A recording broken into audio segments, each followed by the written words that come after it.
देखिए वीरू, क्या होता है ना, अब आप जैसे मेरा एग्जांपल लें, अगर जिस दिन एनबीए का अच्छा मैच हो रहा होगा मैं उस दिन एनबीए देखूंगा, जिस दिन इंग्लिश प्रीमियर लीग का अच्छा मैच हो रहा होगा उस दिन मैं इंग्लिश प्रीमियर लीग देखूंगा, ठीक है ना। जिस दिन ऑस्ट्रेलियन ओपन का फाइनल हो रहा होगा, अब तो खैर नडाल रिटायर हो गए तो मैं इतना नहीं देखता हूँ, लेकिन फिर भी देखता तो वहीं, तो मैं वो देखूंगा, ठीक है। और अगर किसी दिन वर्ल्ड कप का फाइनल हो रहा होगा तो मैं वो देखूंगा।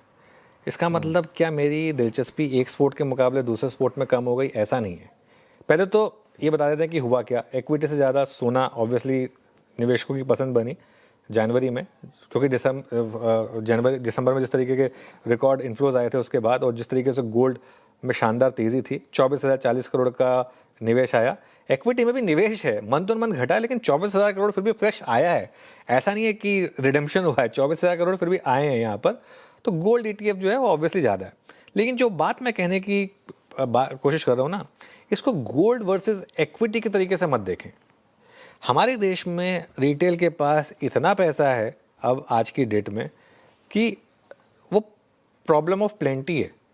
ये तो मैं सच बताऊं आपको कि बिटकॉइन में हमारे यहाँ पर अभी पूरी तरीके से रेगुलेशंस नहीं है, और लोगों को डर लगता है कि बिटकॉइन में कहीं पैसा डालूं तो कहीं चोरी ना हो जाए मेरा पैसा, इसके लिए। वरना आज की डेट में आप बिटकॉइन को म्यूचुअल फंड या इक्विटी से रेगुलेटर दे दीजिए इंडिया में, आपको बिटकॉइन में मैं 50-50 हज़ार करोड़ के महीने के आंकड़े दिखा दूंगा, वो भी आ जाएंगे।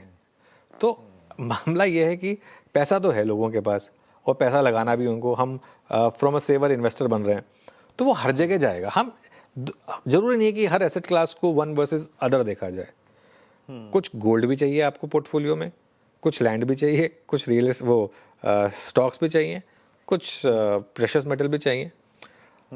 ऑब्वियसली जब एक बुल मार्केट आती है तो सब ज़्यादातर लोग कहते हैं कि नहीं सिर्फ इक्विटी में डालिए, सिर्फ इक्विटी में डालिए।